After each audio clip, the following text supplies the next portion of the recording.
Isang sampal ng kataksilan. Habang nagpapakakuba si Rania sa paglilinis ng bahay, ang asawa niyang si Anton at ang hipag na si Mika ay nagpapakasarap sa kasalanan. Pambahay lang siya. Ikaw ang reyna ko. Walang hiyang bulong ni Anton. Ngunit nagkakamali sila. Hindi luha ang isusukli ni Rania sa paglapastangan sa kanya, kundi apoy na tutupok sa kanilang kasakiman. Handa na ba silang makilala ang babaeng muling isisilang? ₱250,000 para sa isang diamond teardrop necklace. Nakapangalan sa kanyang asawang si Anton Sevilla. Kasama ang isang maikling mensahe na nakasulat sa gilid ng resibo para sa nag-iisa kong reyna. Nanginginig ang mga daliri ni Rania habang hawak ang gusot na piraso ng papel na iyon na nahulog mula sa bulsa ng paboritong suit ni Anton. Sa halip na magalit, isang mainit na luha ng kaligayahan ang pumatak mula sa kanyang mga mata. Mabilis niyang pinunasan iyon gamit ang likod ng kanyang kamay na magaspang na dahil sa araw-araw na paghuhugas ng pinggan. Ngumiti siya. 10 taon. Ngayon ang ika-10 anibersaryo ng kanilang kasal.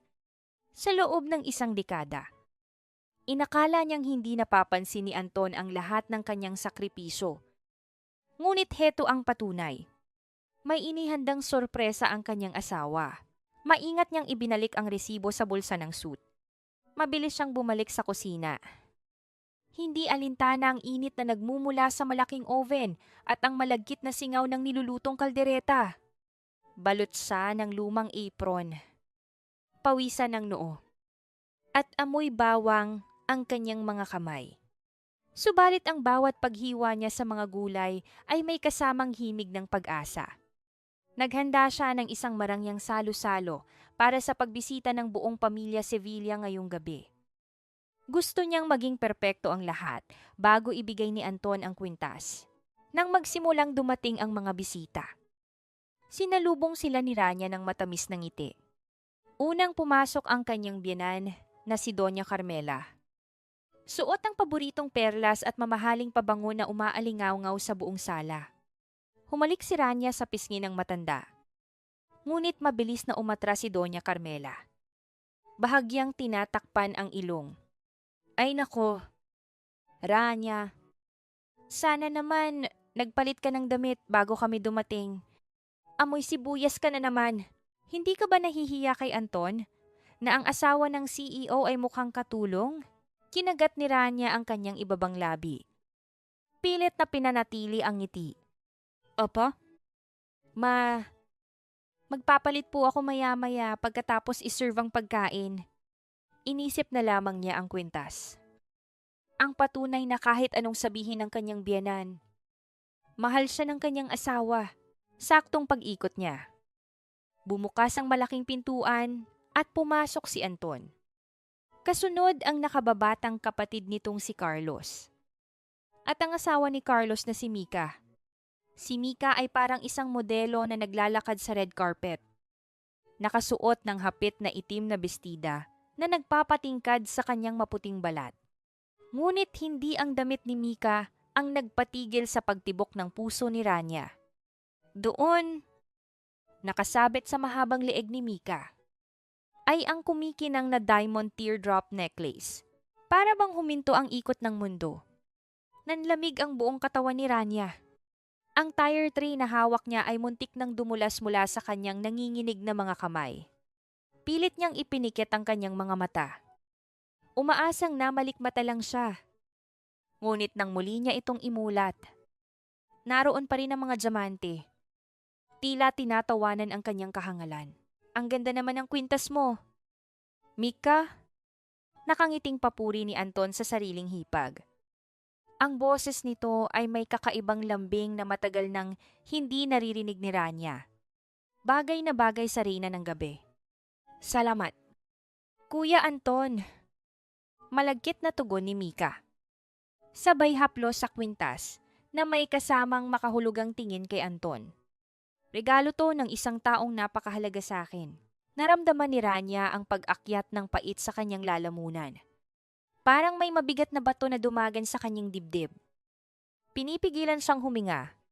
Gusto niyang sumigaw. Gusto niyang hablutin ang kwintas. Ngunit nangibabaw ang takot sa iskandalo at ang nakasanayang pagpapakumbaba. Yumuko siya at nagmamadaling bumalik sa kusina. Tinatakasan ng katotohanang unti-unting sumisira sa kanyang pagkatao. Sa kalagitnaan ng hapunan, hindi makakain si Rania. Nakatingin lang siya sa plato. Pinakikinggan ng tawanan ng pamilyang pinag-alayan niya ng kanyang buong buhay. Nang mapansin niyang nawawala si Anton at Mika sa hapagkainan. Isang malamig na kutob ang gumapang sa kanyang gulugod. Tahimik siyang tumayo at naghanap. Ang tunog ng mga yabag ni Rania ay nilamon ng makapal na karpet palabas ng hardin. Doon, sa likod ng malaking puno ng bougainvillea, na siya mismo ang nagtanim at nag-alaga. Nakita niya ang dalawang anino na magkadikit. God, I missed you. Narinig niya ang paos na boses ni Anton. Careful! Baka may makakita sa atin. Malanding sagot ni Mika. Ngunit hindi nito itulak si Anton palayo. Paano si Rania anibersaryo niyo ngayon, di ba? Narinig ni Rania ang mahinang paghalakhak ng kanyang asawa. Isang halakhak na puno ng pangungutya. Please. Mika, anibersaryo o hindi? Amoy kusina palagi si Rania. Nakakasawa. Wala siyang alam gawin kundi maglinis at magluto. Ikaw ang nagbibigay ng kulay sa buhay ko. You are my only queen. Tila pinasabog ang mundo ni Rania. Ang mga salitang iyon ay parang mga matatalim na patalim na sunod-sunod na itinarak sa kanyang dibdib. Hindi siya nakasigaw. Walang luhang pumatak sa mga unang segundo dahil sa sobrang pagkabigla. Namanhid ang kanyang mga paa. Umatras siya. Dahan-dahan, takot na gumawa ng kahit anong ingay na magbubunyag ng kanyang presensya. Bumalik siya sa kusina na parang isang kaluluwang nawawala. Kinuha niya ang basang-basahan at nagsimulang punasan ang granite na mesa. Punasan ng punasan. Kahit wala ng dumi. Kahit malinis na ito. Hindi siya tumigil. Piniga niya ang basahan hanggang sa mamuti ang mga kasukasuan ng kanyang mga daliri. Inilalabas ang lahat ng puwersa. Ang lahat ng galit na hindi niya masambit. Ang sakit ay gumagapang sa kanyang mga ugat. Sinusunog ang 10 taon ng kanyang katapatan at pagmamahal. Sa labas. Sa ibabaw ng mesa sa sala. Umilaw ang naiwang telepono ni Anton. Isang mensahe mula sa isang hindi kilalang numero ang lumabas sa screen. Naglalaman ng mga salitang maaring magpabago sa lahat. Ngunit walang nakapansin. Tumigil si Rania sa pagpupunas. Binitiwan niya ang basahan. Unti-unti. Ang mga luhang kanina pa nagbabadya ay bumagsak na parang ulan sa kanyang pisngi. Napahawak siya sa kanyang dibdib.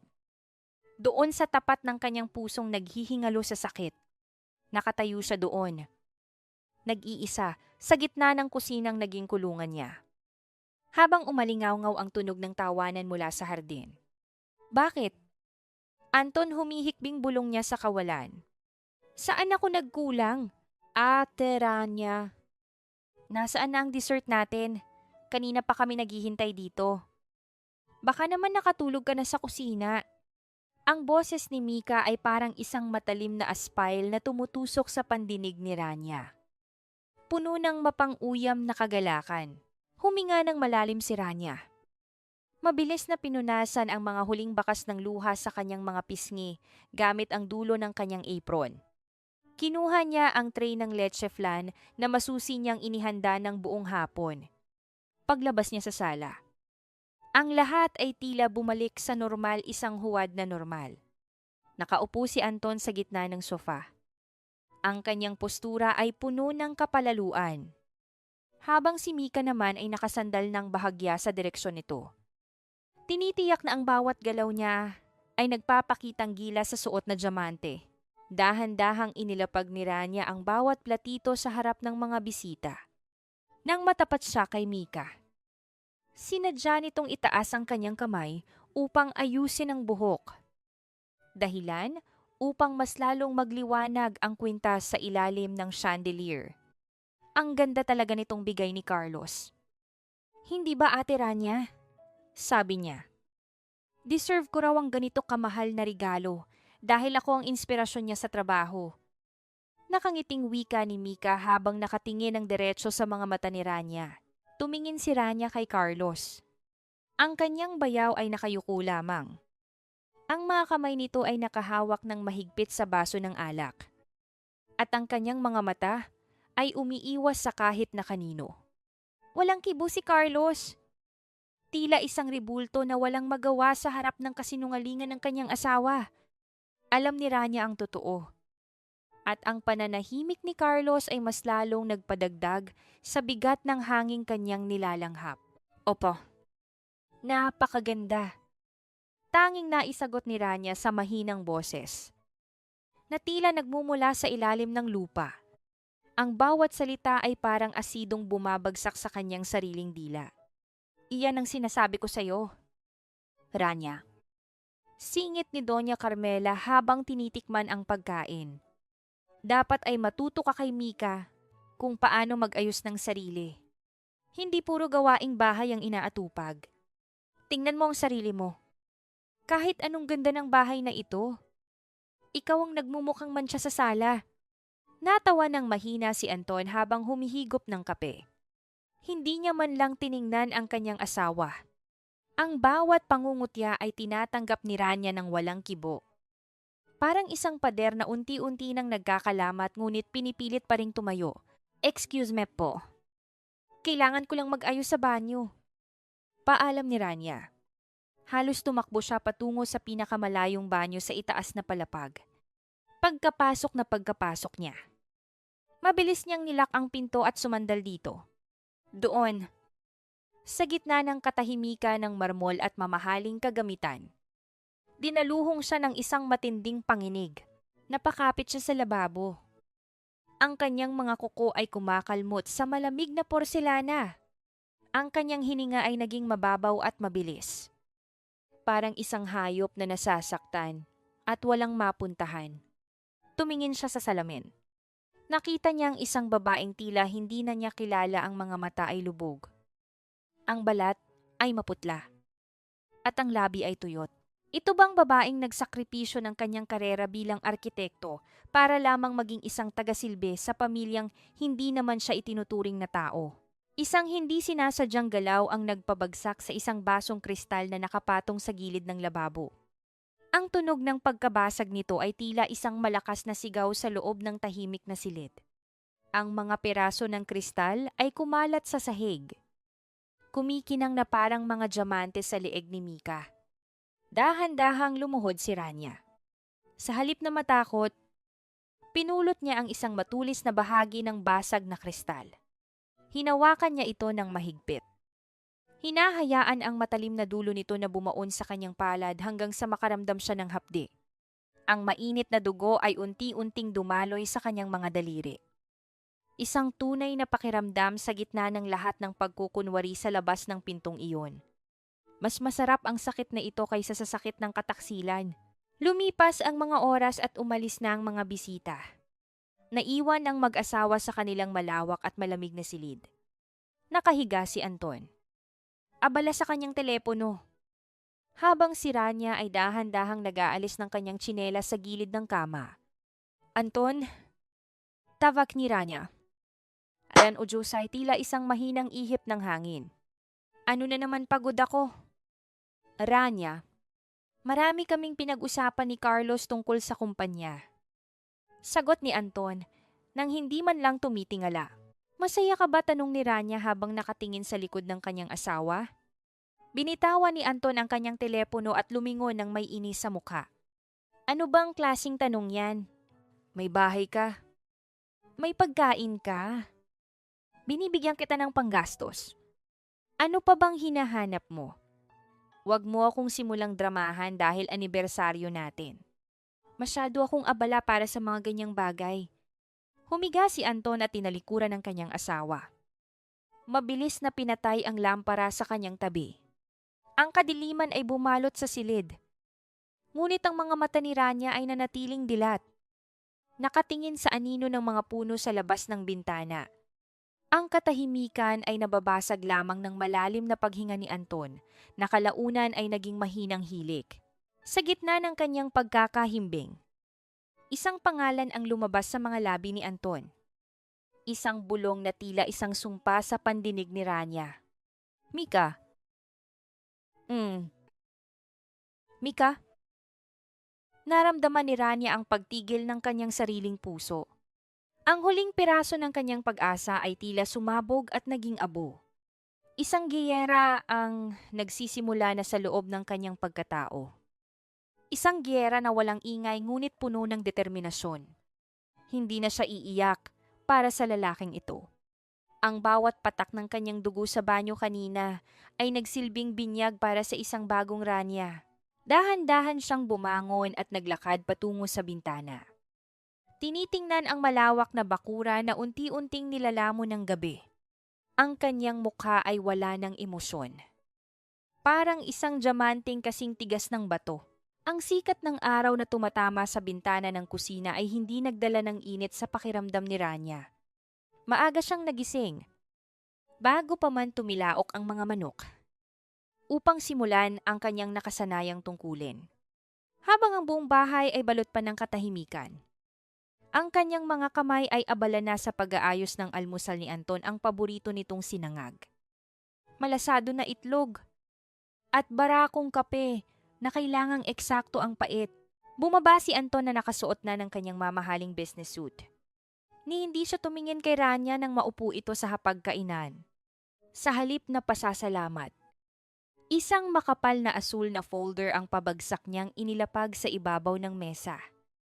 Dahilan upang bahagyang tumalsik ang kape mula sa tasa. Ayusin mo yan. Rania. Utos ni Anton. Ang boses ay puno ng awtoridad at walang bahid ng lambing.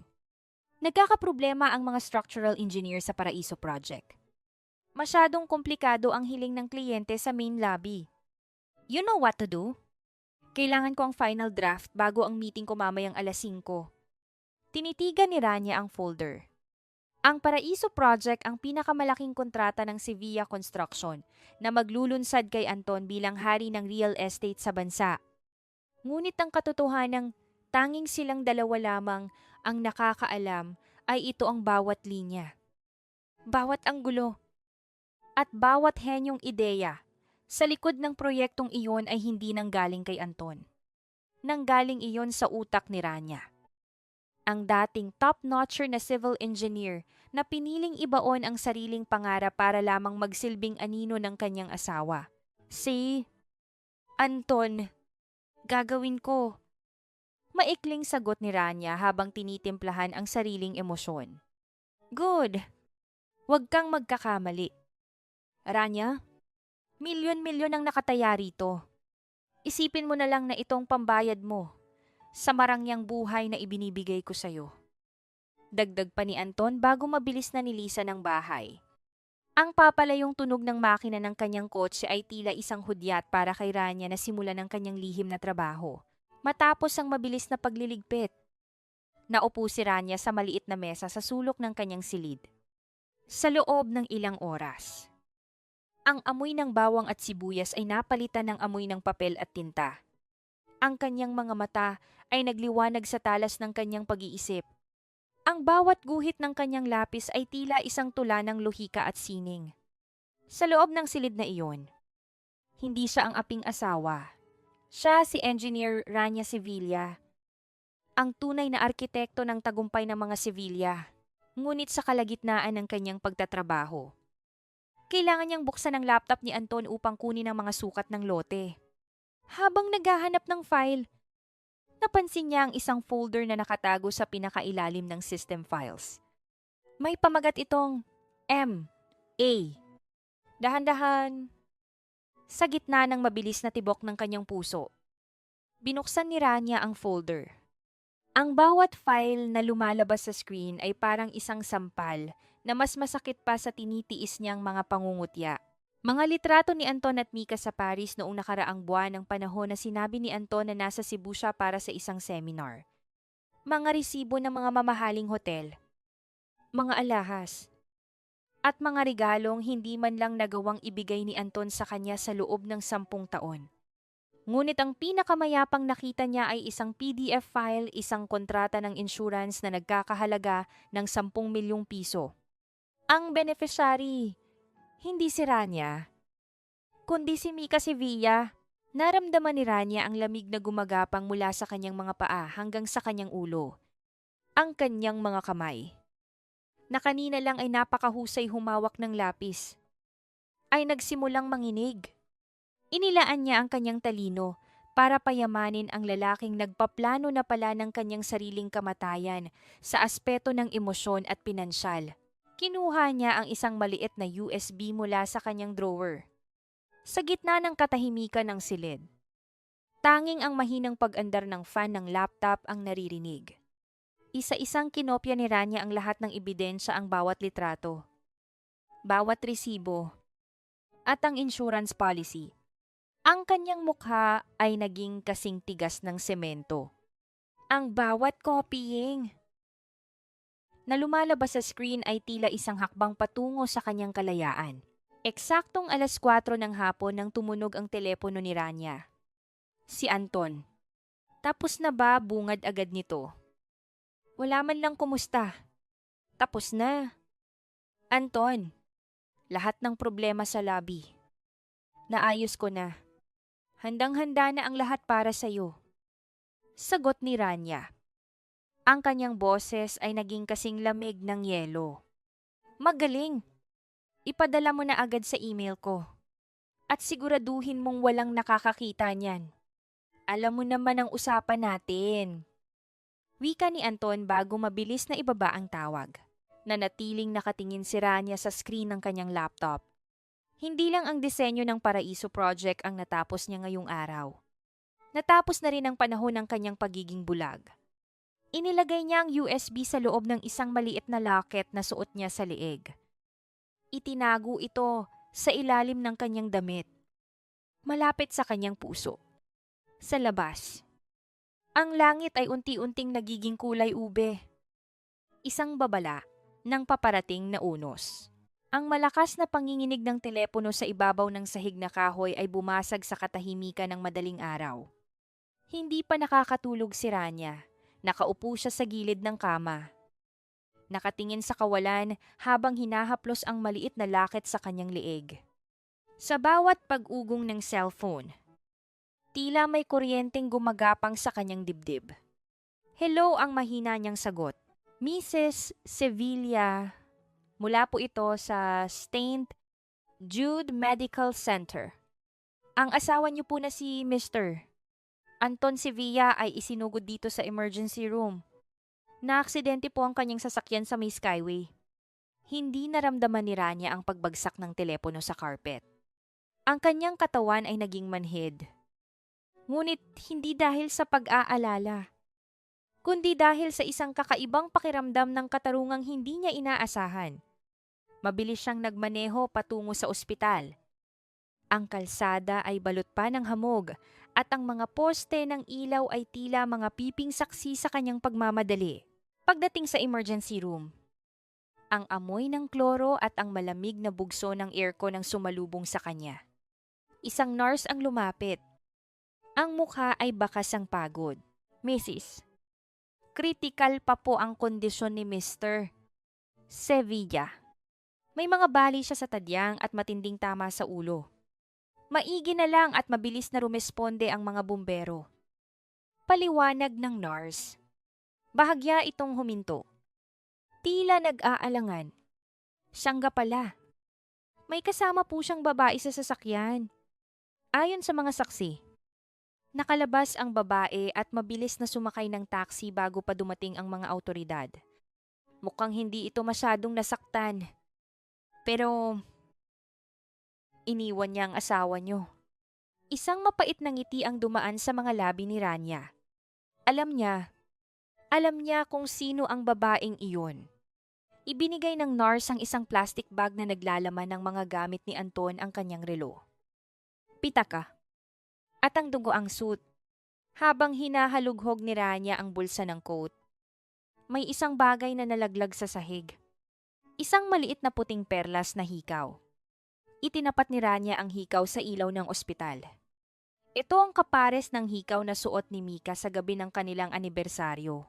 Rania, anong nangyari sa anak ko? Ang boses ni Doña Carmela ay umalingaw-ngaw sa pasilyo. Kasunod si Carlos na namumutla at tila hindi makapaniwala. Hindi pa nakakalapit ang matanda ay itinaas na nito ang kanyang kamay at isang malakas na sampal ang dumapo sa pisngi ni Rania. Ang tunog ng palad na tumama sa balat ay bumasag sa tensyon sa paligid. Ikaw na babae ka. Kasalanan mo ito kung inalagaan mo ng mabuti ang asawa mo. Hindi siya lalabas ng ganitong oras. Walang kwenta kang asawa, sigaw ni Doña Carmela. Ang kanyang muka ay pulang-pula sa galit. Hindi gumalaw si Rania. Hindi niya hinawakan ang kanyang namumulang pisngi. Nanatiling siyang nakatayo ng tuwid. Ang kanyang mga mata ay walang emosyon habang nakatingin sa kanyang biyenan. Ang sakit ng sampal ay wala pa sa kalingkingan ng sakit na idinulot ng mga sibilya sa kanya sa loob ng 10 taon. Ma, tumigil na kayo. Ospitaw ito. Mahinang saway ni Carlos. Ngunit hindi nito magawang tingnan si Rania sa mata. Maya-maya pa ay dumating si Mika. Hingal na hingal ito. Ang kanyang buhok ay bahagyang gulo-gulo. At ang kanyang mga mata ay pilit na nagpapakita ng pag-aalala. Ate Rania, I just heard the news. Oh my God. How is Kuya Anton? I'm so worried. Tumingin si Rania kay Mika. Ang babaeng ito, na ilang oras lang ang nakalilipas, ay kasama ni Anton sa sasakyan. Ang babaeng nang iwan sa kanya sa gitna ng nagbabagang bakal upang isalba ang sariling dangal, ay heto ngayon at nagkukunwaring nag-aalala. Mabuti at nakarating ka. Mika, Vika ni Rania. Ang boses ay kasing talim ng labaha. Dahan-dahang kinuha ni Rania ang perlas na hikaw mula sa kanyang bulsa at lantarang inilapag ito sa side table. Sa tabi ng monitor ng nyibit ng tibok ng puso ni Anton, ang puting perlas ay kumikinang sa ilalim ng batingaw ng ospital. Tila isang sumisigaw na ebidensya. Nakita ni Rania ang panlalaki ng mga mata ni Mika. Ang panginginig ng mga labi nito ay hindi na maitago ng makapal na make-up. Ano yan? Ate, nalaglag sa gamit ni Anton. Simpleng sagot ni Rania. Siguro ay mahalaga ang may-ari nito sa kanya. Kaya hindi niya binitiwan hanggang sa huling sandali bago ang banggaan. Hindi nakapagsalita si Mika. Napakapit siya sa braso ni Carlos. Tila hihimatayin sa takot na mabunyag ang lahat. Lumapit si Rania sa kama ni Anton. Ang kanyang asawa ay balot ng mga tubo at benda. Ang muka ay halos hindi na makilala dahil sa mga pasa. Yumuko si Rania. Inilapit ang kanyang labi sa tainga ng asawang walang malay. Mabuhay ka. Anton? Bulong niya sa isang tonong tanging ang lalaki lamang ang makakarinig sa kanyang panaginip. Mabuhay ka! Dahil sisiguraduhin kong sa bawat pagmulat ng iyong mga mata. Makikita mo kung paano ko unti-unting babawiin ang lahat ng ninakaw niyo sa akin. Hinding-hindi kita hahayaang mamatay hanggat hindi mo nararanasan ang impyernong ibinigay mo sa akin. Tumayo si Rania at lumingon sa pamilya Sevilla na nakatingin sa kanya ng may halong takot at pagtataka. Sa unang pagkakataon, sa loob ng 10 taon. Naramdaman ni Rania na siya na ang may hawak ng renda ng kanyang buhay. Ang amoy ng ospital ay unti-unting napalitan ng amoy ng sariwang semento at alikabok ng konstruksyon. Dahil sa malalang kondisyon ni Anton. Ang Paraiso Project ay nanganib na mahinto. Ang mga board members ng Sevilla Construction ay nagkakagulo. Milyon-milyong piso ang nawawala sa bawat araw na walang pumipirma sa mga desisyon sa site. Sa gitna ng tensyon. Walang nagawa si Doña Carmela kundi utusan si Rania. Dalahin mo ang mga huling disenyo ni Anton sa site.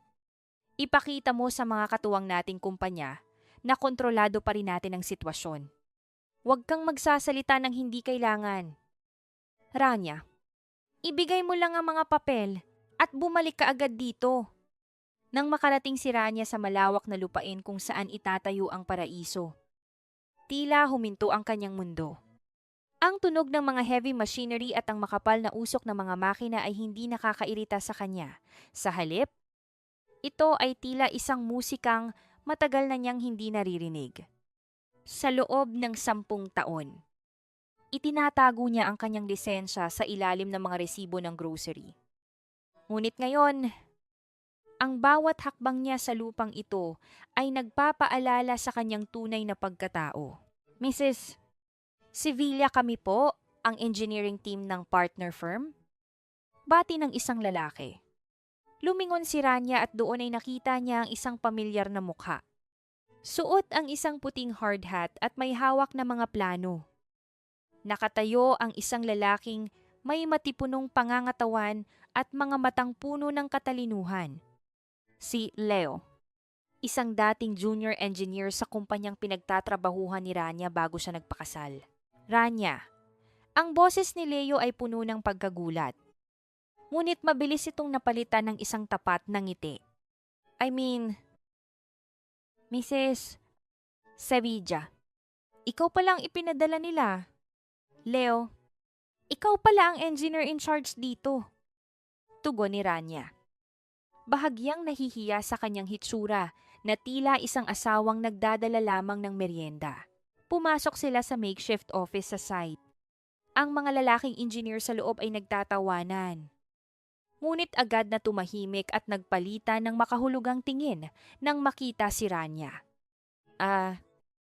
Ang asawa ng CEO. Siguro ay narito para magdala ng pirma. Anang isa sa mga ito na may halong pangungutya. Inilatag ni Leo ang blueprint sa lamesa. May problema tayo sa structural load ng main lobby. Ang disenyo ni Mr.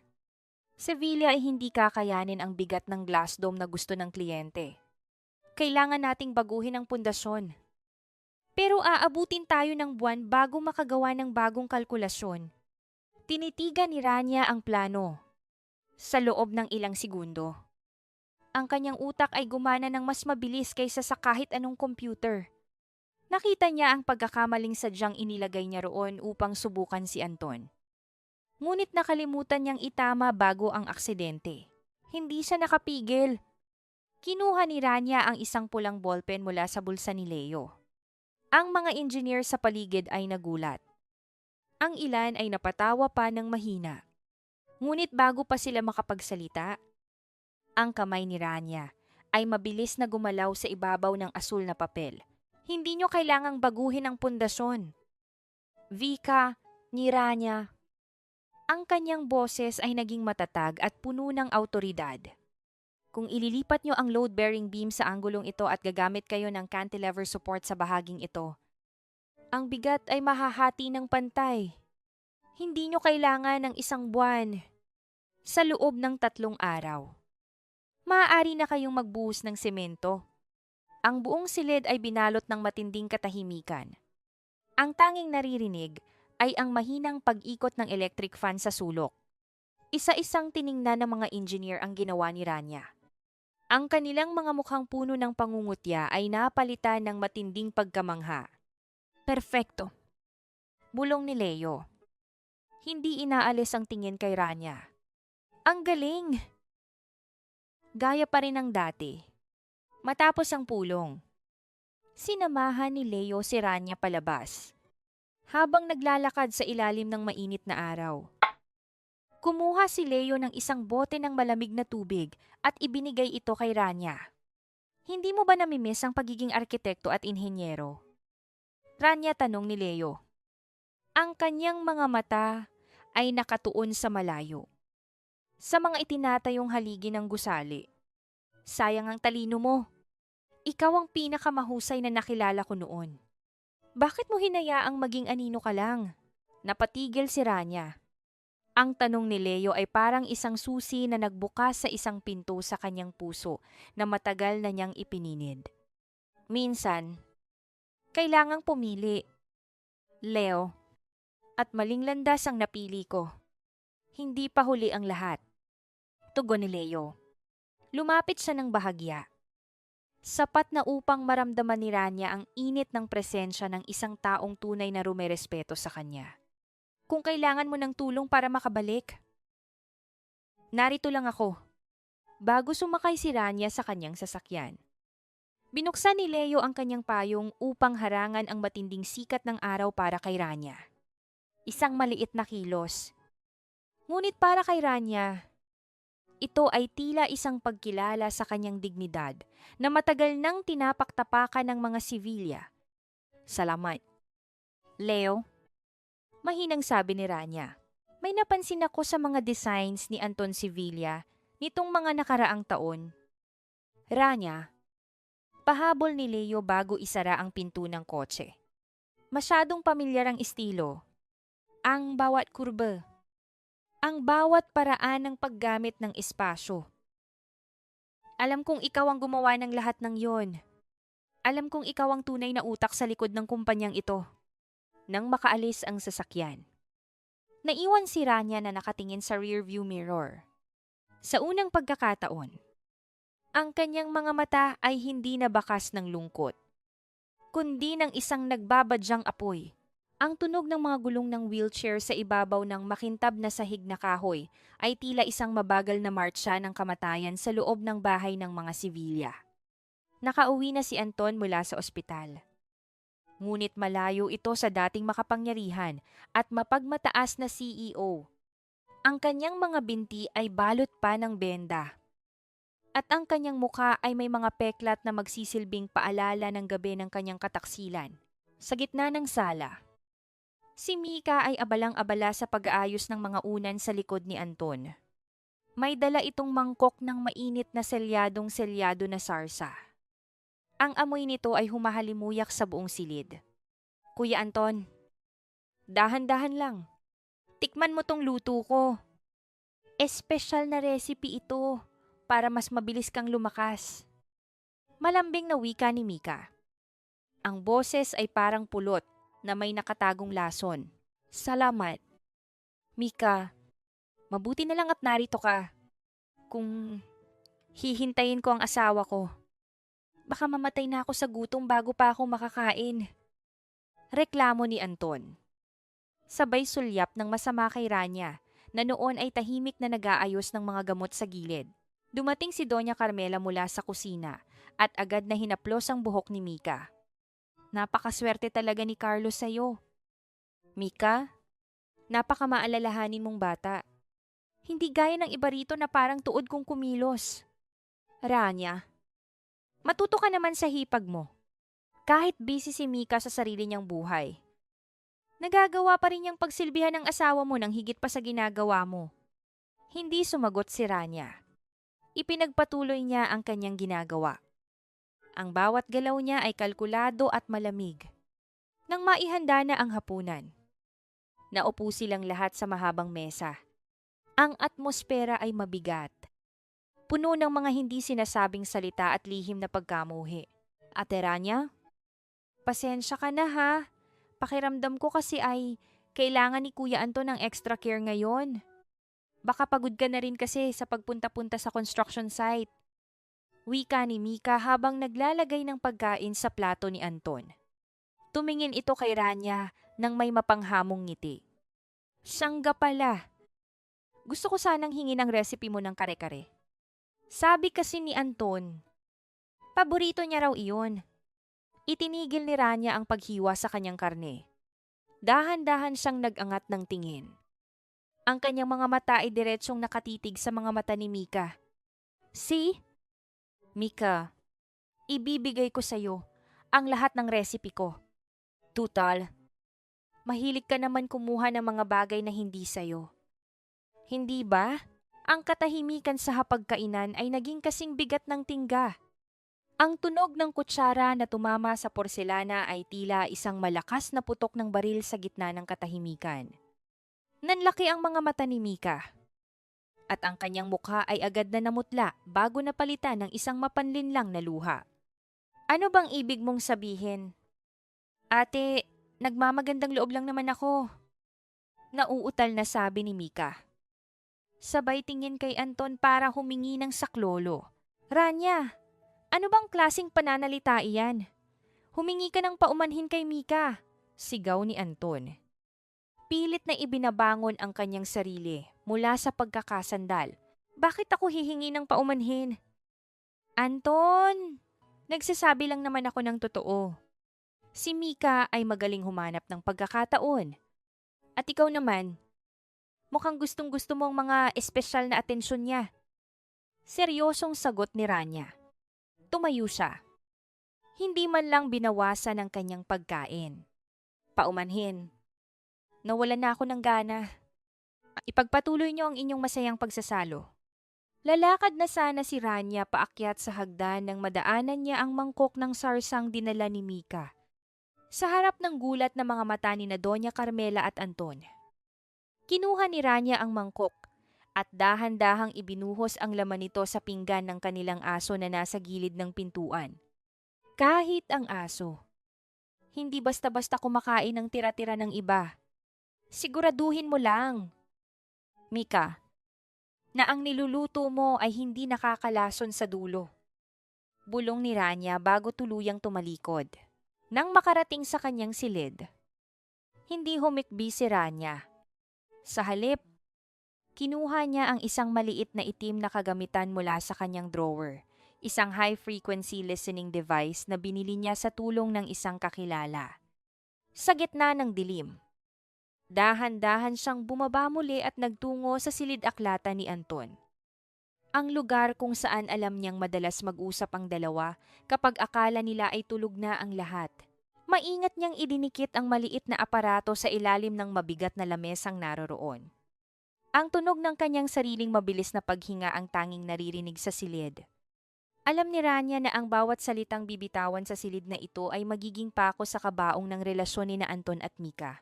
Pagbalik sa kanyang kwarto, humiga si Rania sa malamig na bahagi ng kama.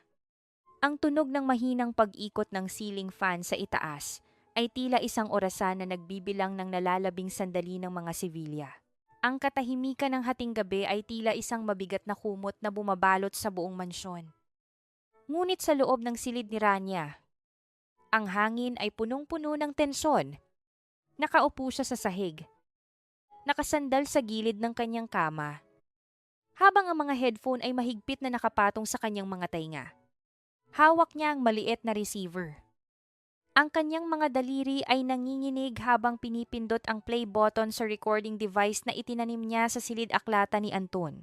Sa simula, tanging ang mahinang kaluskos ng mga papel at ang tunog ng pagbuhos ng alak ang kanyang narinig. Pagkatapos ay dumating ang boses ni Mika. Matinis at puno ng pagmamalaki. Anton, naiinip na ako. Kailan mo ba balak tapusin ang palabas na ito? Nakakasawa nang makita ang mukha ni Rania na akala mo ay santita kung kumilos. Anang Mika, narinig ni Rania ang malalim na pagbuntong himala ni Anton. Kasunod ang tunog ng paglapag ng baso sa mesa. Konting tiis na lang. Mika, kailangan nating matapos ang Paraiso Project. Si Rania lang ang nakakaalam kung paano ayusin ang mga butas sa structural design na iniwan ng mga dating inhenyero. Kapag nakuha na natin ang huling pirma ng mga investors, wala na siyang silbi.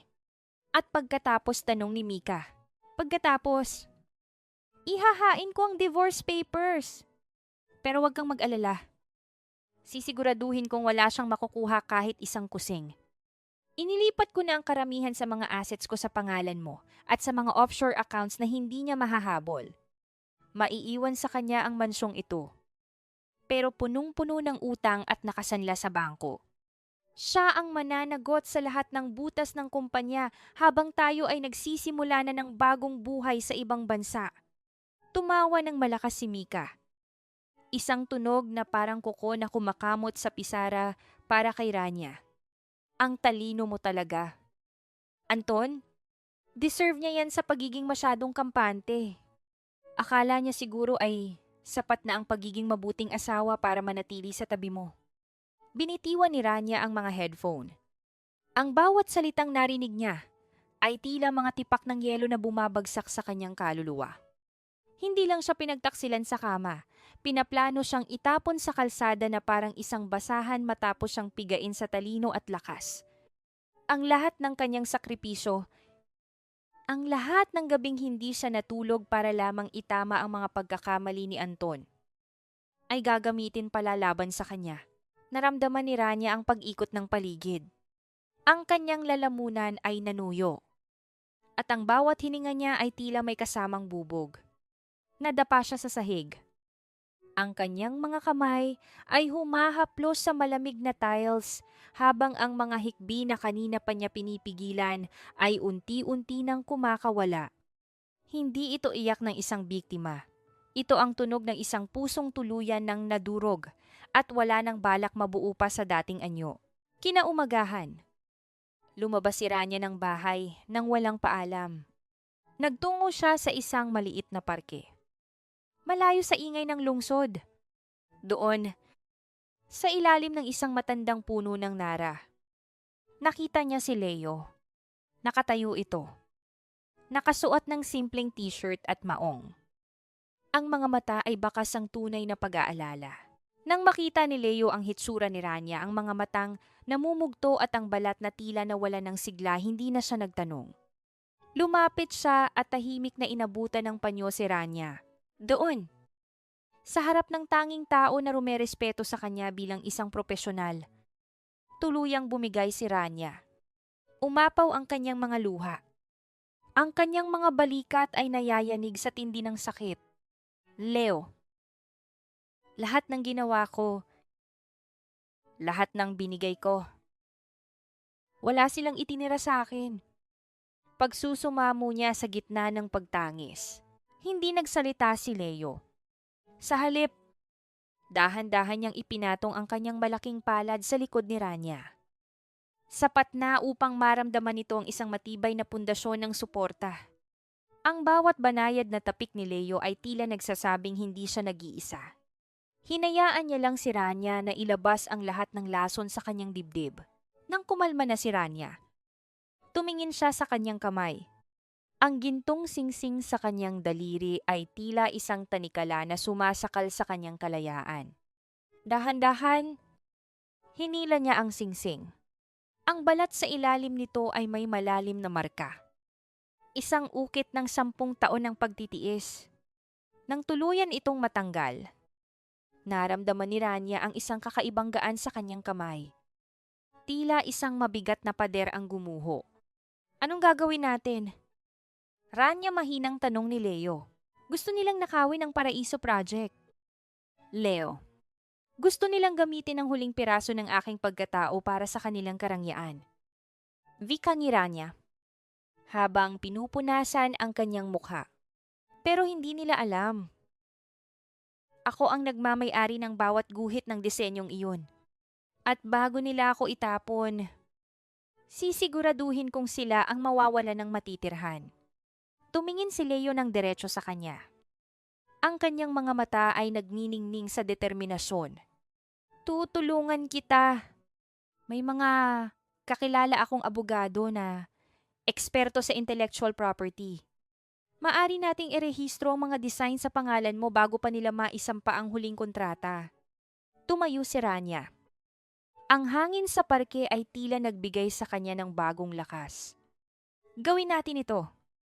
Leo, ngayon din, pag-uwi sa bahay, habang ang lahat ay abala sa kanya-kanyang panlilinlang, naupo si Rania sa harap ng kanyang computer. Ang kanyang mga daliri ay mabilis na pumatak sa mga keys. Nag-upload siya ng mga files. Inilagay ang lahat ng dokumentong nagpapatunay na siya ang orihinal na may akda ng Paraiso Project. Ang huling hakbang ay ang pagpindot sa boto na magpapadala ng lahat ng ito sa Bureau of Patents. Isang malalim na buntong himala ang pinakawalan ni Rania. Ang tunog ng pagpindot sa mouse ay tila isang malakas na kulog na naghudyat ng pagsisimula ng kanyang paghihiganti mula sa malayo, sa labas ng bakod ng kanilang mansyon.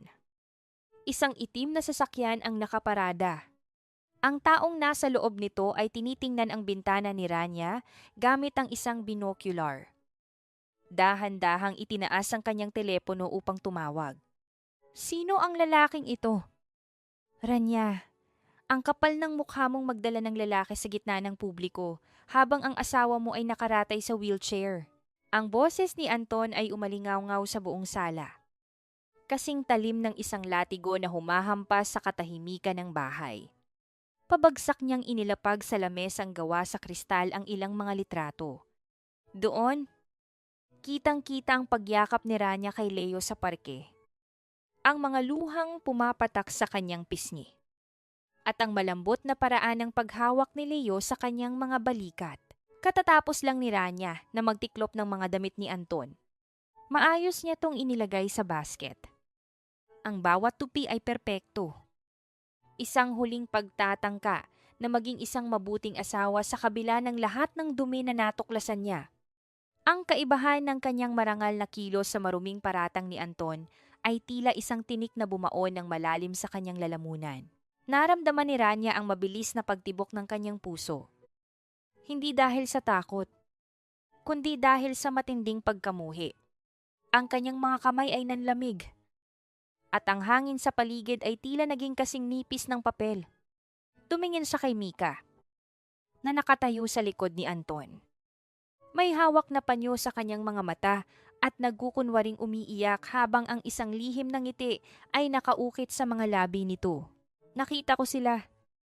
Kuya Anton! Hikbi ni Mika. Ang boses ay puno ng huwad na sakit. Kaya pala laging wala si Ate Rania sa bahay. Kaya pala hindi niya maasikaso ang mga gamot mo. Masyado siyang abala sa pakikipagtagpo sa lalaking iyan sa madilim na sulok ng parke. Walang hiya kasigaw ni Doña Carmela na noon ay kakapasok lang. Mabilis itong lumapit kay Rania at dinuro-duro ang kanyang mukha. Akala ko ba ay galing ka sa isang marangal na pamilya? Basura ka rin pala. Pinagtataksilan mo ang anak ko sa harap ng maraming tao habang hirap na hirap siyang lumakad. Nanatiling tahimik si Rania. Tinitigan niya ang bawat isa sa kanila ang kanyang asawang puno ng puot, ang kanyang biyenang puno ng panghuhusga, at ang ahas na si Mika na siyang nagmamaniobra ng lahat. Sa bawat segundo ng pananahimik ni Rania, mas lalong nagngangalit si Anton. Magsalita ka. Rania, sino ang lalaking ito, muling bulyaw ni Anton? Sabay hawi ng mga baso sa mesa na nagdulot ng isang nakakangilong tunog ng pagkabasag ng kristal sa sahig. Dahan-dahang humakbang si Rania patungo sa mesa. Hindi siya sumigaw. Hindi siya umiyak. Sa halip, kinuha niya ang isang makapal na folder mula sa kanyang bag at inilapag ito sa ibabaw ng mga litrato. Ang lalaking iyan ay si Engineer Leo Valderrama. Simula ni Rania. Ang kanyang boses ay kasing lamig ng bakal. Siya ang Chief Structural Consultant ng partner firm natin. At kung hindi dahil sa pakikipagtagpo ko sa kanya, Anton, matagal nang binawi ng mga investors ang pondo para sa Paraiso Project dahil sa kapabayaan at mga maling kalkulasyon mo. Binuksan ni Rania ang folder. Ipinapakita ang mga dokumentong may opisyal na tatak ng kumpanya at mga liham ng pagbabanta mula sa mga kliyente. Iyan ang mga billing statements at meeting minutes. Nagmakaawa ako sa kanya na huwag iwanan ang proyekto mo habang ikaw ay abala sa pagpapagaling. O marahil sa iba pang bagay. Vika ni Rania. Sabay sulyap ng makahulugan kay Mika. Ang mga luhang nakikita niyo sa litrato iyan ang mga luha ng isang asawang pagod ng isalba ang dangal ng kumpanyang ito habang tinatalikuran mo ang iyong mga obligasyon. Ang matinding galit sa mukha ni Anton ay unti-unting napalitan ng pag-aalinlangan. Binasa niya ang mga dokumento. Ang kanyang noo ay kumulubot sa hiya at gulat. Napatingin din si Doña Carmela. Ang kanyang dinurong daliri ay dahan-dahang ibinaba. Anton, hindi lang iyan. Dagdag ni Rania. Lalong naging matalim ang kanyang pananalita. Hihingi ka ng paumanhin sa akin. Ngayon din? Dahil sa bawat oras na pinararatangan niyo ako ng maling gawain, mas lalo niyong ipinapakita kung gaano kababa ang tingin niyo sa katapatan ko. Pero ang mga litratong ito, nauutal na singit ni Mika. Sinusubukang isalba ang kanyang plano. Hinarap siya ni Rania. Lumapit siya ng napakalapit kay Mika. Sapat na upang maramdaman nito ang nagbabagang galit sa kanyang hininga. Ang dumi ng isip mo. Mika, siguro ay dahil sanay ka na ikaw ang gumagawa ng mga bagay na kailangang itago sa dilim. Huwag mong itulad ang lahat ng tao sa'yo. Sanay akong lumaban ng tapat. At sanay akong manalo. Wala nang nagawa si Anton kundi yumuko. Pasensya na. Rania, nadala lang ako ng galit ko. Isang mapait na halakhak ang pinakawalan ni Rania sa loob ng kanyang isipan. Paumanhin. Napakababaw na salita para sa lalim ng sugat na ginawa nila. Tumalikod siya at naglakad paakyat sa hagdan. Ngunit bago siya tuluyang mawala sa paningin nila, lumingon siya kay Carlos na kanina pa nakatayo sa isang sulok. Tahimik at tuliro. Carlos, tawag ni Rania. May iniwan akong sobre sa lamesa mo sa library. Basahin mo iyon. Karapatan mong malaman kung ano ang totoong nangyayari sa loob ng pamamahay na ito. Pagpasok ni Rania sa kanyang silid. Sumandal siya sa pinto. Ang kanyang tuhod ay nanghihina. At ang kanyang palad ay basa ng pawis. Hindi siya nagwagi dahil sa katotohanan. Nagwagi siya dahil mas matalino siya kaysa sa kanila. Ngunit sa likod ng kanyang tagumpay, may isang tanong na patuloy na umaalingaw-ngaw sa kanyang isipan. Hanggang kailan ko kayang panindigan ang larong ito bago ako tuluyang lamunin ang sarili kong puot? Ang tunog ng pagpihit ng kandado sa pinto ng silid-aklatan ay tila isang babala na walang nakarinig. Sa loob ng silid na puno ng amoy ng lumang papel at alak. Nakaupo si Carlos sa harap ng kanyang mesa. Ang tanging liwanag ay nagmumula sa isang maliit na lamp sa sulok na nagbibigay ng mahahabang anino sa kanyang namumutlang mukha. Sa gitna ng mesa, nakalatag ang isang kulay kape na sobre ang sobreng iniwan ni Rania. Nanginginig ang mga kamay ni Carlos habang hinahawakan ang bawat piraso ng papel. Hindi ito mga dokumento ng kumpanya. Ang mga ito ay mga litrato ng kanyang sariling asawa. Si Mika. Sa mga bisig ng sarili niyang kuya na si Anton. Mga petsa. Oras. At mga lugar na hindi niya aakalaing magiging saksi sa kanyang kahihiyan. Mayroon ding kopya ng isang hotel registry na nakapangalan kay Anton. Ngunit may pirma na pamilyar sa kanya. Ang hangin sa loob ng silid ay tila naglaho. Naramdaman ni Carlos ang isang matinding hapdi sa kanyang dibdib. Na parang may isang kamay na pilit na dumudukot sa kanyang puso. Ang pagtitiwala na binuo niya sa loob ng maraming taon ay gumuho sa isang kisap mata, na nag-iwan lamang ng mga matatalim na piraso ng katotohanan na sumasaksak sa kanyang pagkatao. Biglang bumukas ang pinto. Pumasok si Mika. Nakasuot ng kanyang mamahaling pantulog na sutla. Ang kanyang mukha ay puno ng pagkukunwari at pagtataka. Carlos, ano pang ginagawa mo rito? Kanina pa kita hinihintay sa taas. Bakit hindi ka pa natutulog? Hindi sumagot si Carlos. Dahan-dahan niyang inangat ang isang litrato, ang litrato kung saan hinalikan ni Mika si Anton sa loob ng isang madilim na sasakyan. Ang matamis ng ngiti ni Mika ay agad na naglaho. Ang kanyang mga mata ay nanlaki sa takot. At ang kanyang katawan ay tila naging kasing tigas ng bato sa gitna ng silid. Si Carlos. Ano iyan? Saan mo nakuha ang mga peking litratong iyan? Peke! Ang boses ni Carlos ay paos. Puno ng puot at kawalang pag-asa. Ito ba ang dahilan kung bakit lagi kang wala? Ito ba ang dahilan kung bakit lagi kang nagmamadaling asikasuhin si Kuya Anton sa ospital, Mika? Asawa mo ko.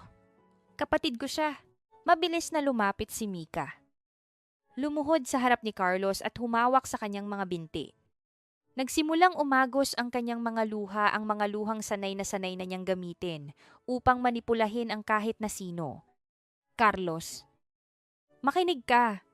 Pinilit lang ako ni Anton, tinakot niya ako, sabi niya. Kapag hindi ko siya sinunod, tatanggalin niya tayo sa kumpanya. Gagawin niya tayong pulube. Ginawa ko lang ito para sa atin. Para sa kinabukasan natin. Tinignan ni Carlos ang kanyang asawa. Sa unang pagkakataon, hindi na siya nadala ng mga hikbi nito. Nakita niya ang isang halimaw na nagtatago sa likod ng isang magandang mukha.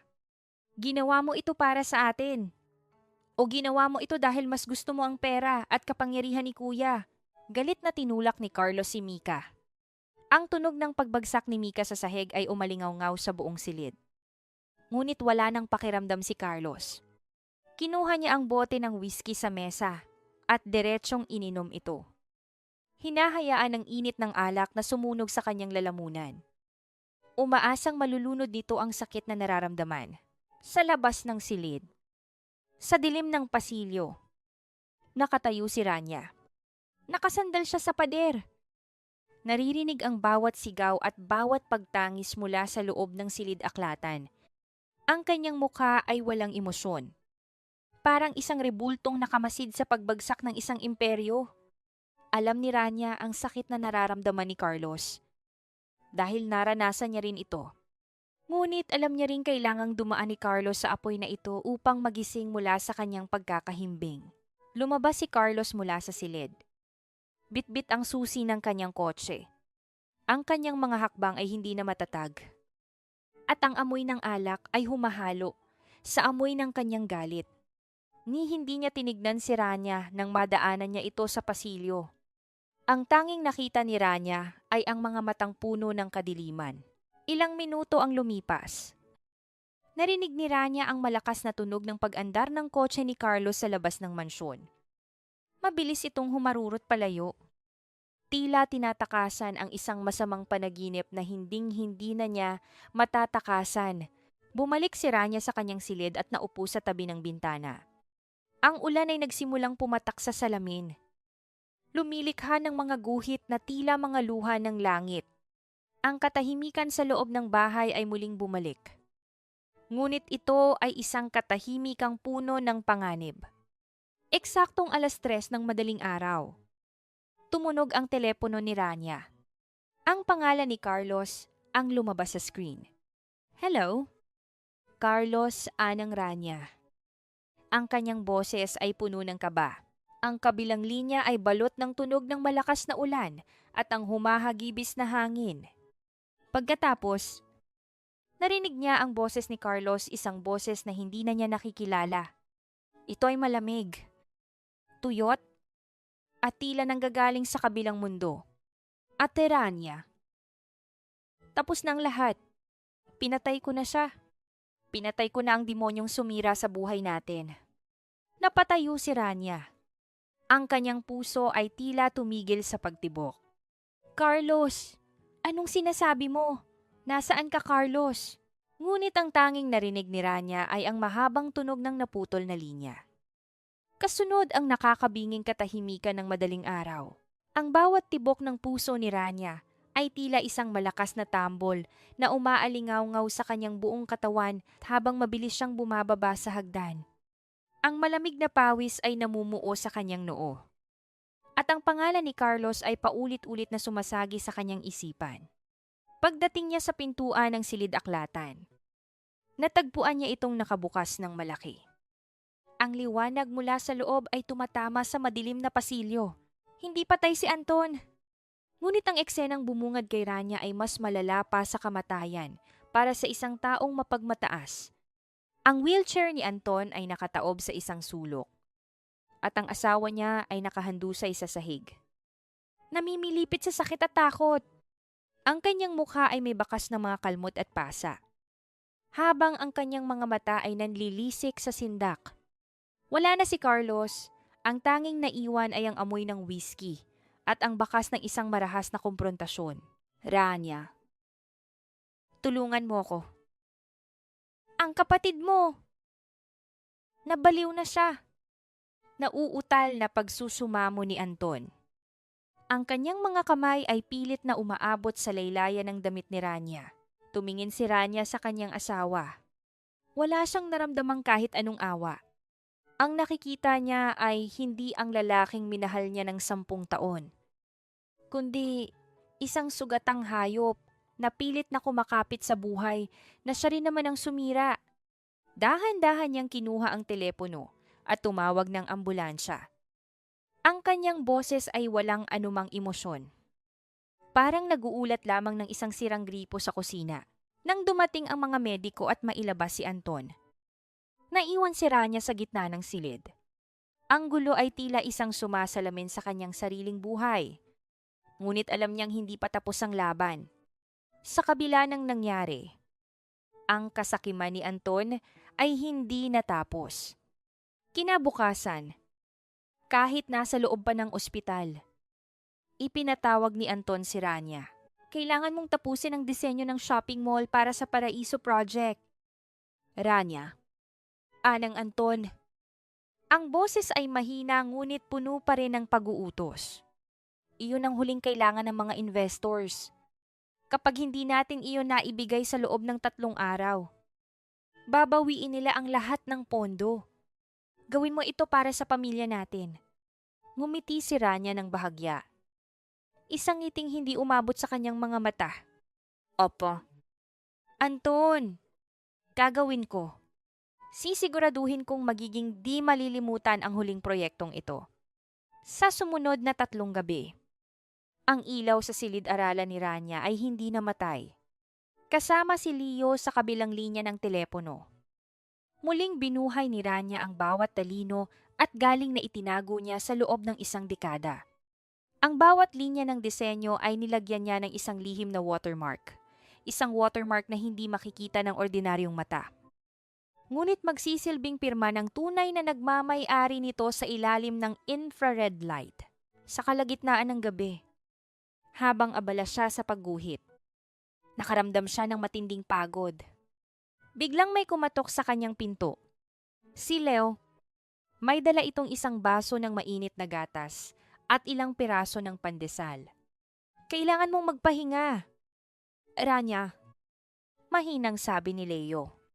Lumapit siya at dahan-dahang ipinatong ang kanyang jacket sa mga balikat ni Rania.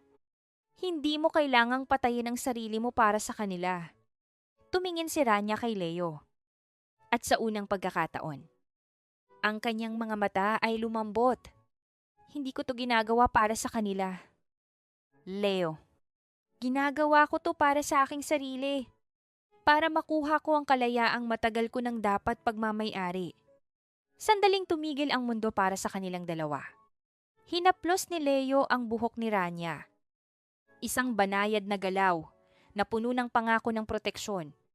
Ang katahimikan sa pagitan nila ay hindi nakakailang. Ito ay puno ng pag-unawa at isang bagong uri ng pagmamahal na hindi kailanman naramdaman ni Rania kay Anton, isang pagmamahal na nakabatay sa respeto. Eksaktong 4:00 ng madaling araw sa 2nd araw. Tumunog ang computer ni Rania. Isang email ang dumating mula sa Intellectual Property Office. Ang kanyang mga dokumento ay opisyal nang nairehistro. Ang bawat guhit ng Paraiso Project ay legal ng pagmamay-ari ni Engineer Rania Sevilla. Kinabukasan, dinala ni Rania ang mga plano kay Anton. Ang kanyang asawa ay mabilis na kumuha ng panulat at pinirmahan ang bawat pahina. Ang kanyang mukha ay puno ng tagumpay at pagmamayabang. Maaari ka nang magpahinga. Rania, wika ni Anton. Habang tinititigan ang mga plano na akala niya ay magliligtas sa kanya, tapos na ang silbi mo rito. Huwag kang mag-alala. Magpapadala ko ng pera sa account mo kapag natapos na ang deal. Tumingin si Rania kay Anton. Ang kanyang mga labi ay bahagyang kumurba sa isang misteryosong ngiti. Apa, Anton? Tapos na nga. Tapos na ang lahat. Habang lumalabas si Rania ng silid, ang bawat hakbang niya sa sahig ng ospital ay tila isang pagbagsak ng hatol. Ang araw ay sumisikat na sa labas. Ang liwanag nito ay tumatama sa bintana. Tila naghahanda para sa isang malaking pasabog na hinding-hindi malilimutan ng pamilya Sevilla. Ang malawak na ballroom ng Grand Hotel ay punong-puno ng mga taong kabilang sa pinakamataas na antas ng lipunan. Ang mga kristal na chandelier sa itaas ay nagbibigay ng nakakasilaw na liwanag. habang ang bawat sulok ay pinalalamutian ng mga mamahaling bulaklak. Ngayong gabi ang itinakdang paglulunsad ng Paraiso Project. Ang pangarap na magpapatatag sa pangalan ng mga sibilya sa kasaysayan ng arkitektura. Sa isang sulok ng entablado, nakaupo si Anton sa kanyang wheelchair. Suot ang isa pasadyang tuksedo na nagtatago sa mga pasa sa kanyang katawan. Sa tabi niya ay si Mika, na tila isang reyna sa kanyang kumikinang na bestida. Suot muli ang diamond teardrop necklace na ninakaw mula sa pangarap ni Rania. Nagpapalitan sila ng mga makahulugang ngiti. Kampante sa paniniwalang matapos ang gabing ito. Tuluyan na nilang mapapaalis si Rania at magsasama sa nakaw na yaman. Si Rania ay nakatayo sa dilim ng backstage. Suot niya ang isang simpleng asul na dress. Ang kanyang buhok ay maayos na nakapusod. At ang kanyang mukha ay walang bakas ng kahit anong emosyon. Sa loob ng kanyang palad, mahigpit niyang hawak ang isang remote control at isang USB. Ladies and gentlemen, ang boses ng host ay umalingaw-ngaw sa buong ballroom. Inihahandog namin sa inyo ang utak sa likod ng proyektong ito. Ang CEO ng Sevilla Construction, Mr. Anton Sevilla. Nagkaroon ng masigabong palakpakan habang dahan-dahang itinatulak ni Mika ang wheelchair ni Anton patungo sa gitna ng entablado. Humawak si Anton sa mikropono. Ang kanyang mukha ay puno ng peking kababaang loob. Ang Paraiso Project ay hindi lamang isang gusali. Simula ni Anton. Ito ang bunga ng aking dugo, pawis, at talino. Iniaalay ko ito sa kinabukasan ng ating bansa. Senyas ni Anton sa technician na simulan na ang 3D presentation sa higanteng screen sa likod. Ngunit sa halip na ang logo ng kumpanya ang lumabas, ang buong ballroom ay binalot ng isang nakakabinging katahimikan nang mag-iba ang imahe sa screen. Lumabas ang isang malaking dokumento na may opisyal na tatak ng gobyerno. Isang Certificate of Intellectual Property Copyright. At sa ilalim ng pamagat na Paraiso Project. Ang pangalang nakasulat sa malalaking titik ay hindi Anton Sevilla, kundi Engineer Rania Sevilla. Ang mga bulungan ay nagsimulang kumalat sa madla na parang apoy sa tuyong damo. Nanlaki ang mga mata ni Anton. At ang kanyang mukha ay agad na nawalan ng kulay. Ano to? Patayin niyo ang screen! Rania, anong ginagawa mo? Sigaw ni Anton. Pilit na lilingon sa direksyon ng mga teknisyan. Ngunit, hindi tumigil doon. Lumabas sa screen ng isang video kung saan ang bawat linya ng disenyo ay nililiwanagan ng infrared light na nagpapakita ng isang nakatagong watermark sa bawat sulok ng blueprint property of Rania S. Bago pa makakilos ang sinuman. Muling nagbago ang tunog sa paligid. Ang malakas na musika ay napalitan ng isang recording, isang boses na pamilyar sa lahat ng naroroon. Huwag kang mag-alala. Mika? Sisiguraduhin kong wala siyang makukuha kahit isang kusing. Inilipat ko na ang karamihan sa mga assets ko sa pangalan mo. Si Rania ang mananagot sa lahat ng utang habang tayo ay nagsisimula ng bagong buhay. Ang boses ni Anton ay umalingaw-ngaw sa bawat sulok ng ballroom. Malinaw at walang pag-aalinlangan. Sinundan ito ng malanding paghalakhak ni Mika na mas lalong nagpatahimik sa mga bisita. Lahat ng mata ay nakatunghay sa entablado. Ang mga kamera ng mga reporter ay nagsimulang mag-flash ng walang tigil. Kinukunan ng bawat butil ng pawis at ang hitsura ng matinding kahihiyan sa mukha ni na Anton at Mika. Lumabas si Rania mula sa backstage. Naglakad siya ng may dignidad. Ang bawat hakbang niya sa entablado ay tila isang pagtapos sa isang madilim na kabanata. Kinuha niya ang mikropono mula sa nanginginig na kamay ni Anton. Ang Paraiso Project ay hindi bunga ng iyong dugo at pawis.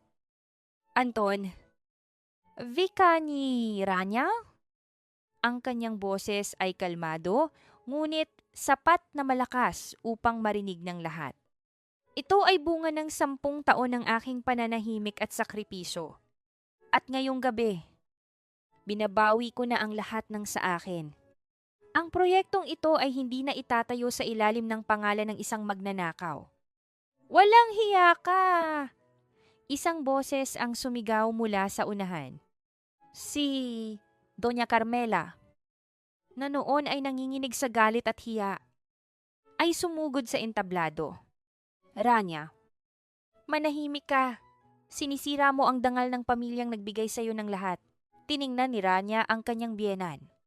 Dahan-dahan niyang hinubad ang kanyang apron na daladala niya at inihagis ito sa paanan ni Doña Carmela. Ang dangal na sinasabi niyo ay kasing dumi ng sahig na ipinalilinis niyo sa akin araw-araw. Ayan ang apron niyo. Humanap na kayo ng ibang alipin. Dahil ang engineer na nasa harap niyo ngayon ay tapos na sa paglilingkod sa inyo. Dahil sa matinding puot at kahihiyan. Nakalimutan ni Anton na siya ay nasa wheelchair. Pilit siyang tumayo. Ang kanyang mukha ay parang isang demonyo sa galit. At itinaas ang kanyang kamay upang saktan si Rania sa harap ng maraming tao. Papatayin kita, sigaw ni Anton. Ngunit bago pa man dumapo ang kamay ni Anton sa mukha ni Rania, isang matipunong braso ang humarang dito. Si Leo, na kanina pa nakabantay, ay mabilis na sumampa sa entablado. Hinawakan niya ng mahigpit ang braso ni Anton at marahas itong ibinaba. Dahilan upang mawala ng balanse ang lalaki at bumagsak pabalik sa kanyang wheelchair na halos tumaob. Huwag mong susubukang hawakan siya. Ang malamig na banta ni Leo. Habang itinatago si Rania sa kanyang likuran, ang ballroom ay binalot ng kaguluhan habang ang mga security guard ay pilit na hinaharangan ang mga reporter. Sa gitna ng ingay, ang tanging nakita ni Rania ay ang mga mata ni Leo, mga matang puno ng paghanga at pangako na hinding-hindi na siya muling mag-iisa sa gitna ng laban. Ang katahimikan sa loob ng mansyon ng mga sibilya pagkatapos ng gabi ng paglulunsad ay mas nakakabingi kesa sa kahit anong sigaw. Tila isang sumpa ang dumapo sa bawat sulok ng bahay. Ang mga mamahaling gamit na dati ay simbolo ng kapangyarihan ay naging mga piping saksi na lamang sa isang imperyong unti-unti nang naglalaho. Sa loob lamang ng 24 na oras. Ang Sevilla Construction ay naging sentro ng pinakamalaking iskandalo sa bansa. Tila mga tuyong dahon na nilipad ng malakas na hangin ang mga investors na dati ay naguunahan sa pintuan ni Anton. Isa-isang binawi ang mga pondo. At ang Paraiso Project ay opisyal nang itinigil dahil sa kawalan ng legal na karapatan sa disenyo. Ang mga stock ng kumpanya ay dumausdos pababa ng hindi na mapigilan. Na nag-iwan kay Anton ng bilyon-bilyong pisong utang at mga kasong administratibo. Sa kabilang dako, ang sitwasyon sa loob ng pamamahay ay mas malubha pa. Si Carlos, na tuluyan ng nagising mula sa kanyang pagkakahimbing, ay hindi na nag-aksaya ng panahon. Habang si Mika ay abala sa pag-iimpake ng kanyang mga mamahaling bag at alahas sa gitna ng gabi. Hinarang siya ni Carlos sa pintuan. Saan mo dadalhin ang mga iyan ang malamig na tanong ni Carlos? Carlos, please, kailangan nating umalis dito. Magkakagulo na kapag nalaman ng mga creditors ang tungkol sa mga assets na inilipat ni Anton sa akin, mabilis na sagot ni Mika. Ang kanyang mga mata ay puno ng takot, ngunit bago pa makahakbang si Mika, kinuha ni Carlos ang mga maleta at marahas itong ibinuhos sa sahig. Ang tunog ng mga mamahaling bote ng pabango na nagkakabasag-basag at ang kalantog ng mga gintong alahas na kumalat sa sahig ay tila isang musikang nagtatapos sa karangyaan ni Mika. Wala kang dadalhin kahit ano. Mika? Wika ni Carlos. Ang boses ay puno ng puot. Ang lahat ng iyan ay binili gamit ang perang ninakaw niyo ni Kuya mula sa pawis ni Ate Rania. Layas iwan mo ang susi ng kotse at ang lahat ng credit cards na nakapangalan sa akin. Magsimula ka sa simula. Kung saan ka talaga nanggaling. Si Mika, na dati ay tinitingala bilang reyna ng mga salo-salo, ay kinaladkad palabas ng mansyon ng mga security guard sa ilalim ng malakas na ulan. Ang kanyang kumikinang na bestida ay nabasa at napuno ng putik.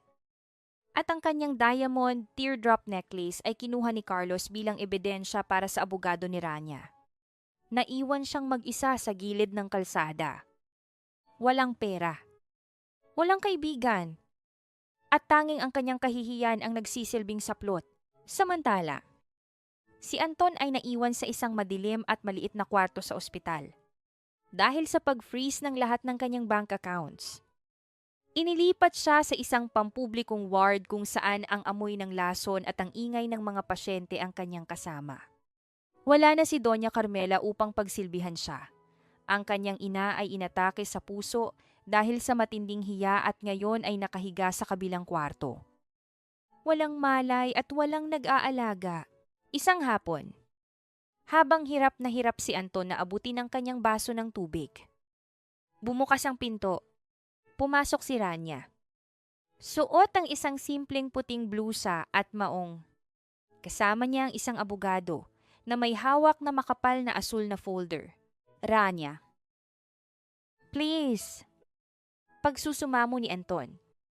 Ang kanyang boses ay paos at halos hindi marinig. Patawarin mo ko. Nagkamali ako. Maari nating ayusin ito. I'll change. Promise. Just take me back. Kailangan ko ng pampagamot. Kailangan natin ng kumpanya. Tumingin si Rania sa kanyang asawa. Wala na siyang naramdamang galit. Tanging isang malalim na pagkasuklam.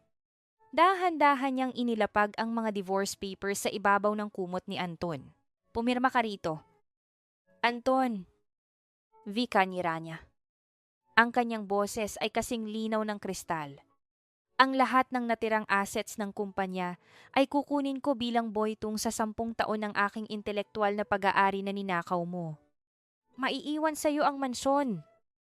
Ngunit punong-puno iyon ng utang. Bahala ka na kung paano mo babayaran ng mga creditors na naghihintay sa labas. Rania, huwag mong gawin ito sa akin. Magiging pulubi ako. Sigaw ni Anton. Pilit na inaabot ang kamay ni Rania. Dahan-dahan kinuha ni Rania ang kanyang pitaka. Kumuha siya ng 1 pisong barya at marahan itong inilapag sa palad ni Anton. Ang tunog ng barya na tumama sa butuhan ng kamay ni Anton ay tila isang huling hatol ng tadhana. Para sa pamasahe mo pabalik sa impyernong ikaw mismo ang gumawa. Anton, sabi ni Rania, huwag mo na akong muling tatawagin. Dahil sa bawat segundo na nananatili ako rito. Naaalala ko kung gaano ko sinayang ang buhay ko sa isang taong walang halaga. Paglabas ni Rania ng ospital, sinalubong siya ng isang mainit na bugso ng hangin. Nakasandal si Leo sa kanyang sasakyan. Naghihintay na may isang tapat ng ngiti. Walang salitang namagitan sa kanila. Ngunit ang paraan ng pagbukas ni Leo ng pinto para kay Rania ay sapat na upang maramdaman nito ang isang bagong simula. Habang umaandar ang sasakyan palayo sa ospital, tiningnan ni Rania ang kanyang mga kamay. Malinis na ang mga ito mula sa amoy ng kusina at dumi ng konstruksyon ng mga sibilya. Sa unang pagkakataon, sa loob ng 10 taon, naramdaman ni Rania na ang kanyang mga kamay ay hawak na ang sarili niyang kapalaran. Ang amoy ng bagong papel at sariwang tinta ay humahalimuyak sa loob ng isang maliit ngunit maliwanag na opisina sa gitna ng Makati. Hindi ito kasing laki ng kumpanya ng mga sibilya. Ngunit ang bawat sulok ay puno ng liwanag at pag-asa. Sa pintuang salamin, nakasulat sa elegante at matapang na mga titik ang pangalang Rania Sevilla Designs and Associates. 6 na buwan na ang lumipas mula nang gumuho ang mundo ng mga sibilya. Ang bawat araw na nagdaan ay tila isang dahan-dahang paghilom ng mga sugat ni Rania. Ang dating asawa na si Anton ay tuluyan ng nalubog sa utang. Nabalitaan niyang naibenta na ang mansyon at ngayon ay nakatira ang lalaki sa isang maliit na paupahang kwarto sa probinsya. Habang inaalagaan ang inang si Doña Carmela na hindi na muling nakapagsalita matapos ang stroke, si Mika naman ay nawala na parang bula matapos kumalat ang balita ng kanyang kataksilan. Nababalitang nagtatrabaho na lamang bilang isang hamak na kahera sa malayo upang matustusan ang sarili. Para kay Rania, ang tagumpay ay hindi ang makitang naghihirap sila, kundi ang makitang muli ang sarili sa salamin na may ngiti at dangal. Isang hapon, habang abala si Rania sa pagtitig sa isang bagong disenyo ng isang sustainable housing project, narinig niya ang banayad na tunog ng pagbukas ng pinto. Hindi na niya kailangang lumingon upang malaman kung sino ang dumating. Ang amoy ng pamilyar na pabango, isang halo ng amoy ng malinis na labada at sariwang hangin ay sapat na. Masyado ka namang seryoso. Engineer Rania. Ang boses ni Leo ay puno ng lambing at kagalakan. Lumingon si Rania at nakita si Leo na may dalang isang malaking kumpol ng mga bulaklak na sunflower. Ang dilaw na kulay ng mga bulaklak ay tila nagdala ng karagdagang liwanag sa loob ng silid. Leo, napadapa ka na naman dito. Marami ka pa sigurong bakanting oras sa kumpanya nyo. Biro ni Rania. Habang tinatanggap ang mga bulaklak, binisita ko lang ang paborito kong architect. Siya nga pala. Nakuha natin ang bidding para sa Eco Park project. Ibig sabihin, magiging magkatrabaho tayo sa susunod na 2 taon. Wika ni Leo. Ang kanyang mga mata ay nagniningning sa tuwa. Napatigil si Rania. Ang proyektong iyon ang pinaka-aasam-asam niya. Isang pagkakataon upang ipakita ang kanyang galing nang walang anino ng kahit na sino. Naramdaman niya ang isang mainit na bugso ng emosyon sa kanyang dibdib. Sa loob ng 10 taon, laging kami o si Anton ang sentro ng usapan. Ngunit ngayon, ito ay tungkol na sa kanya. Lumapit si Leo ng bahagya. Hindi niya hinawakan ang kamay ni Rania. Ngunit ang distansya sa pagitan nila ay sapat na upang maramdaman ang isang malalim na koneksyon.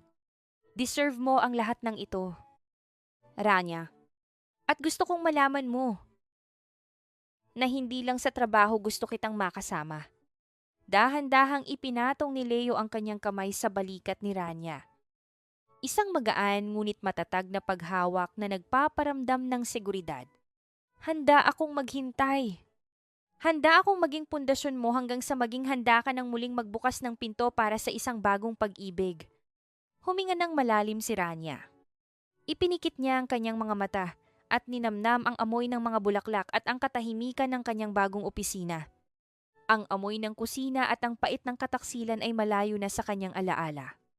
Ang tanging nararamdaman niya ngayon ay ang tibok ng kanyang sariling puso na muling naglalakbay patungo sa liwanag. Salamat.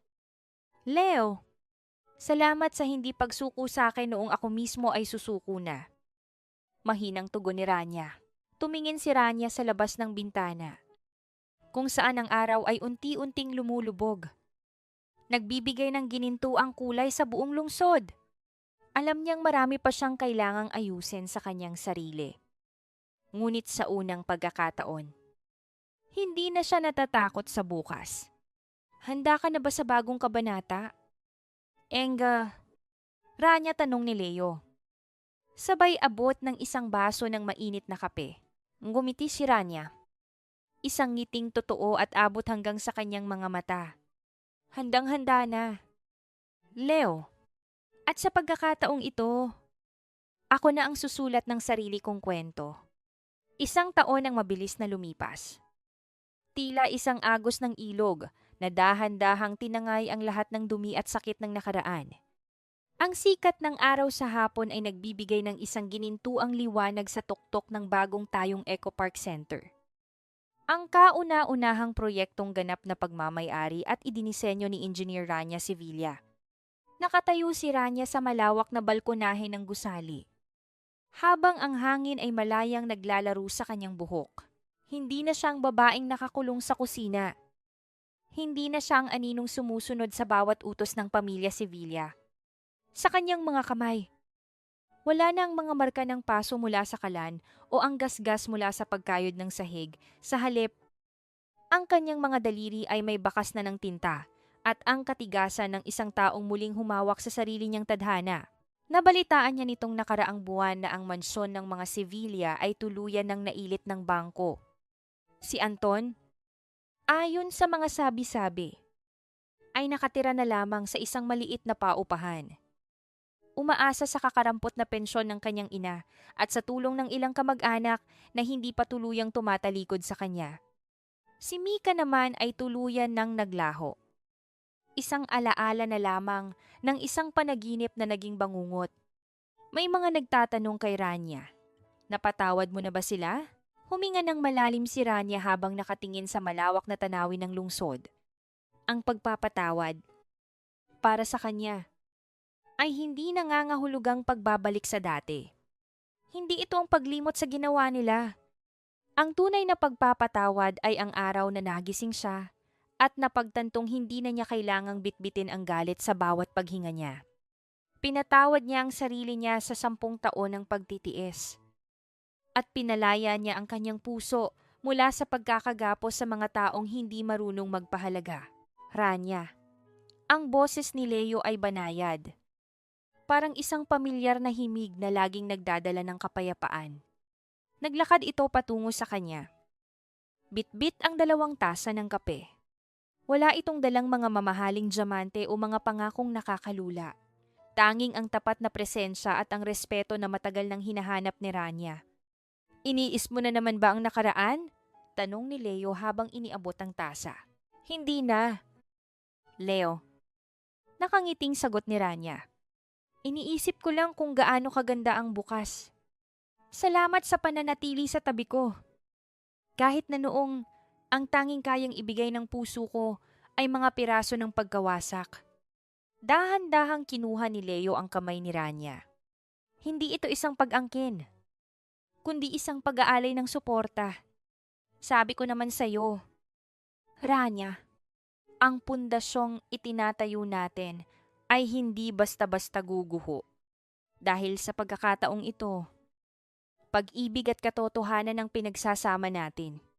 Sumandal si Rania sa balikat ni Leo habang pinapanood ang dahan-dahang paglubog ng araw. Ang bawat kulay ng langit mula sa ube, Kohel, hanggang sa malalim na asul ay tila isang paalala na sa bawat pagtatapos ng isang kabanata, mayroong isang mas magandang simula. Ang aral na natutunan ni Rania sa gitna ng unos ay simple lamang: ang tunay na tahanan ay hindi ang mga pader na gawa sa semento at bakal.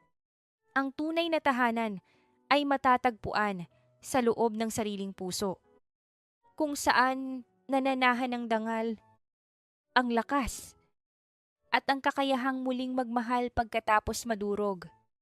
Sa wakas, ang engineer na tanging mga gusali ang marunong itayo, ay natutunan na ring itayo ang pinakamahalagang istruktura sa lahat, ang kanyang sariling kaligayahan.